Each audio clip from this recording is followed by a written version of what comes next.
now that we have all of our supplies, we're gonna go ahead and take our seam ripper and we're gonna rip and pull, rip and pull that seam. We're basically busting these shorts open so that we could turn it into a skirt, okay?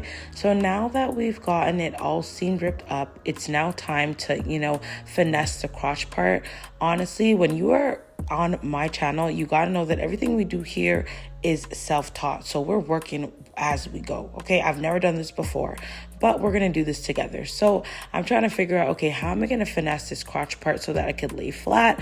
So ultimately, after playing with it, I'm like, okay, we're just gonna lean her up onto one side and let her lay where she stays, okay? So I bunch it up to one side and I'm gonna lay it down and do a stitch right there to have it nice and flat. Right now, I'm still pivoting like, okay, but this is it, okay? Yep, we working with what we got. So I stitched the front and I did the same thing to the back. As you can see here, you wanna make sure you use a denim needle, okay? So now that the side is laid out, everything's basically good to go, but I do obviously have to do the back, which we're gonna do the same thing we did to the front, put it on the side that lays more naturally flat. Now that that is done, it's time to chalk out these shorts. We want these shorts, well, it's gonna be a skirt, to be a little shorter because we're adding fabric at the bottom. So I'm gonna mark it out and measure right at the hip line so that it has a nice, it'll give it some shaping. So you're just gonna chalk it out to your desired measurement. For me, I use 8 inches. And then you're just gonna draw like a nice upside down triangle to give that nice, cut. So you're gonna follow along and do the same thing on both sides. Once you measure it out, you're going to, of course, find your focal point of where you want the point of the skirt to lay. So, and then of course you're gonna just go ahead and do the same thing on the other side. A lot of times with sewing, you're gonna repeat it on the other side so that it can match unless it's asymmetrical. And so now that we have our lines drawn out, it's now time to, of course, cut the excess fat and get her shaped up, okay? So now let's just go right into it, and you're gonna cut on the chalk line, so it's nice and easy, nice and simple. It's definitely a go-to item to have fabric chalk to help you create your lines and curves and whatever things you need to iron out. Now that it's chopped up, it's now time. I wanted to give it more of a frayed look, so I'm like, you know what?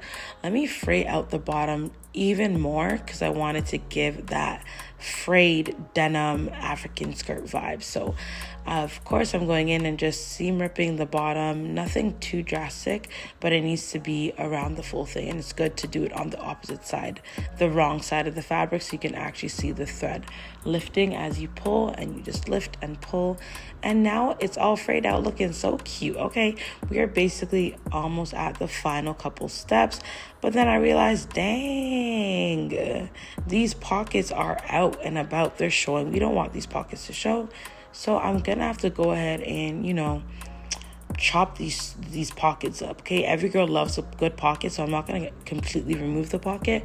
I'm just gonna chop her up 1 2 1 2 so that we can still use the pocket without it affecting the full design. Now that it's chopped off, we're gonna go ahead and just do a straight stitch right along it. Simple, quick, easily done. And now let's get back to regular programming. So now it's time for me to lay the extra fabric. Now it's time to measure out the width of the skirt so we're able to know the exact measurements for the extra African fabric that we're adding below. Of course, you don't have to use African fabric. You can use whatever fabric you choose. So now that we've gotten the measurements, it's time to put these fabrics together. We are going to gather this skirt up so that we can attach it to the jeans. So the first things first is to cut out the desired length. I think I did about 15 inches. And but don't quote me, I don't know, okay? I've forgotten. This was a while ago. Okay, so now we're piecing the fabric together. You can, of course, do the length that that you desire.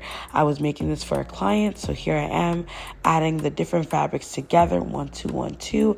Need it to be extra long so that that gathering has a nice full effect. Of course, you're gonna go to the machine and add 2 straight stitches, and then you're just gonna scrunch and pull, almost like a snail effect.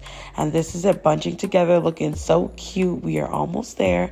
Now it's time for me to actually stitch the extra pieces of African print to the denim fabric. So here we go, pinning always away from yourself so that when you're stitching on the machine, the needle part is not going to stab you up, okay? Safety first. So we're gonna continue to pin all the way around the perimeter of the denim skirt. And of course, you're gonna take the arm off of your machine. That way it's easier for you to just slide it through and you're able to stitch. And when I say of course, there's no shame if you are a beginner, because I learned how to sew off of YouTube. That's why making this YouTube page for me is like full circle moment for me to be teaching other how to sew, because this is how I learned, okay? So now this is the final look, okay? And you know, plot twist, I had to make a matching top. If you guys want me to make a video on that, let me know. And this is my client for the fitting, and everything looks so good, okay? And this is her in her full element in Ghana, okay? She is at the motherland rocking lovely designs, period. Let's do